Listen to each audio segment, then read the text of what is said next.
Hello, my dear students. How are you all? Let's add value to your knowledge account today. I'm Dr. Bharati Sunil. Welcome to our Finance and Accounting Academy channel. Our today's topic is ratio analysis. We have completed final accounts in 10 videos. You will have complete understanding about final accounts. Now, using that final accounts, we are going to start our new chapter, ratio analysis. So, what is ratio analysis? So, to understand ratio analysis, this I will explain with example of doctor and patient, right? So, how doctor uses some vital signs like blood pressure, heart rate, and temperature to assess patient's health. In the same way, business financial health can also be assessed by using ratio analysis. So, business uses financial ratios to assess their financial health and performance. How they will use financial ratios, that I will explain. So, first we'll understand this definition.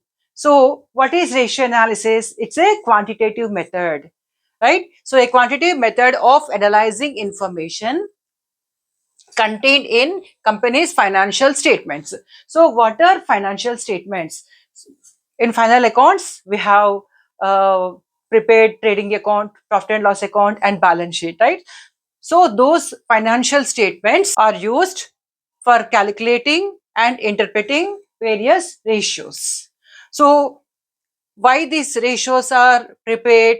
To evaluate operating performance. So, what are these operating performance ratios?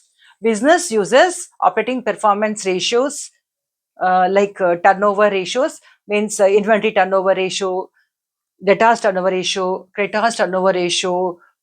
So, these operating performance ratios will help the company to know how they are operating their day-to-day operations. So, for that purpose, we'll prepare operating performance ratios. Next, liquidity ratios. So, what are liquidity ratios? Liquidity ratios will help a company to know whether they're having liquid position. Liquid asset means what? Where we can convert our assets into cash form quickly. So, what are those? Debtors, inventory, bank balance, and short-term investments. So, using that, what we'll prepare? We'll prepare liquidity ratios to know our liquidity capability to repay our current liabilities by using our current assets. So, why we prepare liquidity ratios? To know how effectively we can repay our current liabilities by using our current assets. Next, solvency ratios. Solvency ratios means we prepare debt equity ratio, capital gearing ratio, net worth ratio. Why we prepare these ratios? To know our solvency, means long-term solvency. So, for short-term solvency, we prepare current ratio, quick ratio, right? Next, profitability ratios. Why we prepare profitability ratios? To know what is our gross profit ratio, to know what is our net profit ratio, to know about our operating profit. So, when we are running our business, how much of profit we are able to gain in our business. So, for that purpose, we prepare all these ratios. So, is it clear? What is our definition for ratio analysis? It's a quantitative method of analyzing information contained in which statements? Financial statements. And using those financial statements, we'll calculate ratios, and those ratios will be interpreted. So, why these ratios are prepared? To evaluate our operating performance, liquidity, solvency, and profitability.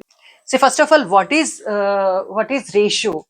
Say for example, our current ratio is 2:1, means 2 is our current assets and 1 is our current liability. 2:1 means, say for example, the current assets value is 2 lakhs and the current liabilities value is 1 lakh, means we are having 2 lakhs rupees with us to pay our 1 lakh rupees of current liabilities, means we are having the financial ability to repay our current liabilities. That means we are having adequate current assets with us to meet our financial obligations. What are those called? Current liabilities. Right? So, this is called what? Current ratio. See, in the same way, say for example, if we are having 25% net profit ratio, means how much of net profit we are gaining in our business. We not mention what is the value of net profit and what is the value of sales. If you just mention 25%, whatever is the value of sales, we can know that it is 25% of that particular sales amount is our what? Net profit. So like that, we'll prepare ratios. Next, coming to key purpose. What's the key purpose of preparing ratio analysis? So what's the first one? It simplify complex financial data. Say for example, if you see our trading account, profit and loss account and balance sheet, how lengthy those statements are. So if you see only those statements, we cannot understand exactly what is the financial health of the company. So, suppose if you see current ratio, like current assets is to current liabilities, means 2 is to 1, means we are knowing perfectly what is our current financial position, means what is our ability to pay our current liabilities using our current assets. So ratio will help us to understand very quickly about our financial statements in very simple form, right? Next, compare performance over time. Say for example, if you are using ratio analysis, we can make intra-firm comparison. What is intra-firm comparison? Say if you take the net profit of the present year, say that is the 2024-25 financial year, it is 25%. And if you see the 23-24 financial year, it is 20%. Means when you have compared previous year net profit ratio with the present year net profit ratio, what you can observe, the profit earning capacity of the company got increased. So how we are comparing? We are making analysis, means intra-firm analysis, by using past data with the present data, right? So now coming to the third one, compare with the competitors. Means here we are comparing with our competitors. See, in the same industry, if you are having different firms or different businesses, say for example, if you take electronics industry, we are having Samsung, we are having LG, right? We are also having many other type of electronic goods companies, right? So when we are making comparison between different firms in the same industry, it is called what? Inter-firm comparison. So for inter-firm comparison, we can use ratio analysis to make better comparison. So this will help us to know how effectively we are doing our business compared to our competitors in the same industry, right? Next, coming to the fourth one, it aids decision making for management, investors, creditors, and other stakeholders. So ratio analysis, say for example, if you are just providing financial statements, management will not understand what is exactly happening because they won't find that much of time to check each and every statement, right? So what we'll do, we'll prepare ratio analysis. So it will be very easy for the management. If they see these ratios, they can take decisions. So ratio analysis is helping management to take decisions. In the same way, investors can also decide whether the company is having solvency position to give profits to them in the future, right? In the same way, creditors means bankers or suppliers of our raw materials or any commodities what we are purchasing from our suppliers on credit basis, right? So here suppliers also will see whether we are having repaying ability or not. Okay, so further ratio analysis will help them to take decision whether to give loans to us or whether to sell goods or materials on credit to us. Is it clear? Next, coming to other stakeholders. Other stakeholders means they can be customers or they can be employees, etc. So this is about key purpose of ratio analysis. Take screenshot. So now we will discuss the remaining topics: objectives of ratio analysis, advantages of ratio analysis, and limitations of ratio analysis. So first we'll come to objectives of ratio analysis: assessing financial health and performance of the business. So what is the objective here? To assess the financial performance of the business, financial health of the business. means to know the overall financial position of the business, to know whether the company is financially sound or is it facing any financial difficulties. We can understand by seeing ratio analysis. Say for example, if a banker see the financial ratios of the business, then they will decide whether they can give loan to that particular business or not, because by seeing their current ratio, they will check whether the company is having financial position, means short term solvency, to repay their loans in the future. So for that they will check solvency ratios. So this will help the banker to know whether the business is having ability to repay their short term debts to the banker. And second objective is evaluating profitability. What is this objective? Means ratio analysis will help a company to know how efficiently it is making profits from its operation of business. Say, for example, if you see the return on investment, it will help investors and owners of the business. So, the evaluation of this profitability help the investor to know how much of returns he can expect in the future. Say, for example, if the net profit percentage of the previous year was 20% and it got increased to 25% this year, definitely there is a chance of getting more profit in the future. So, these profitability ratios will help the investor to know whether he can make investment in the future, whether he will get profits in the future. So this type of profitability ratios will help the investor to know his profitability in the future, his earnings in the future. Next, coming to the third one, determining liquidity position, means how fast you can repay your debts. If you take the example of suppliers, they are supplying raw materials to us on credit basis and they want to get the amount within a period of 30 days. So here supplier will check our liquidity ratios, means how fast we can repay the debts of the supplier. So this will help the supplier to know whether he can give credit facility to us or not. Coming to the fourth one, analyzing solvency and long-term stability. If you see the debt equity ratio, say for example, if you are an investor, if you see the debt equity ratio, you will understand what is the company's borrowing capacity, means how much of funds they can borrow from outsiders.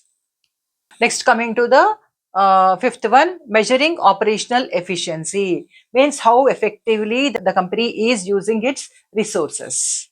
So, for example, the inventory turnover ratio of a particular retail shop is 8 times. Means 8 times the retail shop can sell its inventory and replace that inventory also. If the same retail shop competitor is having inventory turnover ratio 5, means here the competitor is not having fast selling. Means here the competitor is selling slower.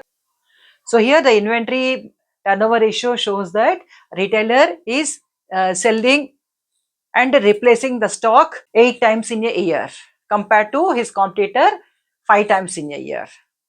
So this indicates better inventory management by the retailer. Now coming to the advantages. What's the first advantage? Simplifies financial data. See, if you are having pages and pages of financial statements, we cannot understand what is there exactly in those. We cannot understand and we cannot remember what data is there in all the financial statements. So instead of that, if it is given as current ratio is 2 is to 1, or quick ratio is 1.5 is to 1, then we can understand what is our short term solvency of our business. So ratios will give quick picture about the financial performance of the business. So that's what the first advantage is. Coming to the second one, facilitates comparison. As I explained you in key objectives of ratio analysis, we can have inter-firm comparison and also intra-firm comparison. Inter-firm comparison means the same industry, one business can be compared with the other business. Say for example, if you take dairy industry, Jersey can be compared with Heritage, or Amul can be compared with Heritage, right? So that is called what? Inter-firm comparison. Then what is intra-firm comparison? This ratio analysis will also help a company to understand what is its financial performance uh, in a certain period. Say for example, if the company wants to know how they are having their financial performance, so from 2020-21 year to 24-25 year, how they have performed their business, they can check by using ratio analysis. That is called what? Intra-firm comparison. And coming to the third one, it helps in decision making. So this also I have explained in key purposes. Here we can take the example of stock turnover ratio or inventory turnover ratio. Okay, say for example, if the inventory turnover ratio of the business is 8 times, means it is having quick selling, means it is prompt in making it sales and replacing the stock also. Say for example, if the company is having 5 turnover ratio or 4 turnover ratio, it means it says that the company is having very slow moving stock, means they are unable to make good sales. So immediately the company have to take corrective action to improvise the situation. So for that purpose, what is helping us? Rationale is helping us to make corrective decisions. Now coming to the fourth one, identifies strengths and weaknesses. So this will pinpoint where our business is making good amount of profits. For example, if our gross profit is 25%, but the net profit is only 10%. What is the reason for this? Making 25% of gross profit is our strength, but but making only 10% of net profit is our weakness. Why? Because we are not having operating efficiency. Because we are not having operating efficiency, our net profit percentage is less. What it indicates? It indicates that we are having excessive operating expenses which we need to control. Is it clear with advantages? Now we'll move to limitations. So what's the first one? Based on historical data, means whatever the ratios we are preparing, we are taking the past data. Basing on the past data, we are predicting the future. But in all the situations, it cannot be correct. Why? Because our now economy is very fast moving. Okay, we are having dynamic changes in our economy. Then, and if you see the past data and predict the future performance, it may not be correct. Say if you take the example of COVID situation, okay, during 2019 to 2021, we suffered a lot because of COVID. We cannot compare past information during COVID time and predict the future, right? So that is why it's a limitation of ratio analysis. Coming to the second one, lack of uniformity in accounting policies. Say for example, if the company is adopting a straight line method of depreciation, what is the meaning of straight line method of depreciation? Say if the asset value is 10 lakhs, right? So if you are adapting straight line method, it is 10% of depreciation, right? So 10% on 10 lakhs means how much? It is 1 lakh, right? So how much is remaining? 9 lakhs. So on 9 lakhs, again, what you will do, you will take 10% of that, means it is 1 lakh, right? So this is called what? Straight line method of depreciation. Say if the company is adopting straight line method, this will, in this way, we will calculate depreciation. Say if the company is adopting straight line method, means SLM. If the company is adopting diminishing balance method, here also it is 10%. Say if the company is adopting diminishing balance method, how the depreciation will be charged? 10 lakhs minus 10% means it is how much? 1 lakh, right? So how much is remaining? 9 lakhs. So on 9 lakhs, again 10% will be calculated. Means it will come to how much? 90,000. So how much will be remaining? 8 lakhs, 10,000. So is it clear? If you're adapting straight line method, what is our asset value? 8 lakhs. If you're adapting diminishing balance method, what is the asset value? 8 lakhs 10,000. So there is difference, right? That is called what? Lack of uniformity in accounting policies. So this will not give us correct ratio when to make comparison. So if you are having different accounting policies, then it is not easy for us to make comparison between two forms or comparison between the same form with different years. Means the depreciation method got changed. That's the second limitation. Coming to the third one, it ignores qualitative factors. See, business means it's not always quantitative. What? Because ratio analysis, we take only quantitative information. We are completely ignoring qualitative information. What is qualitative information? Say if you take two companies, A and B.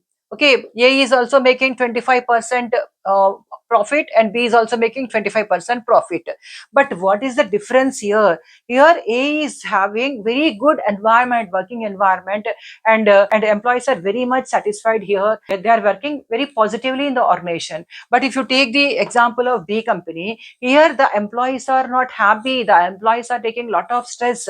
They are working with a lot of tensions in their mind by meeting the targets and all. So here we are missing what qualitative factors. So here the two companies are having same profit percentage, but one company is having toxic work culture. They are working under a lot of stress, and here the labor turnover is also very high. If you take the other company, their morale is high, their job satisfaction is high, and their loyalty towards the company is also high. So ratio analysis will not reveal critical difference between two companies. Now coming to the fourth one, problem of aggregation. So here financial statements will aggregate diverse information. Say for example, if you take sundry debtors amount is 10 lakhs. Means this 10 lakhs includes the different credit sales to different persons. Right. So for example, this 10 out of this 10 lakhs, the company can recover 8 lakhs within a period of 30 days. But the other 2 lakhs they can't recover even after 8 to 9 months also. So that's the problem of aggregation of financial statements. So this will not provide us a correct picture. So these are all what limitations of ratio analysis. In today's class, we have discussed about definition of ratio analysis, meaning of ratio analysis, and we have also discussed about key purpose of ratio analysis. And we discussed about objectives, advantages, and limitations of ratio analysis. In this video, we'll give you complete picture about the theory part of ratio analysis. In the coming class, I will explain about types of ratios. I will show you classification of ratios. So that's all for today, but learning never stops. If you like my videos, please like, share and subscribe, and share to the students who are having this subject. This will motivate me to do more and more videos. And please watch my other subjects videos also, that is cost accounting and business economics. Keep learning, keep growing. Thanks for watching. We'll meet in the next video. Thank you.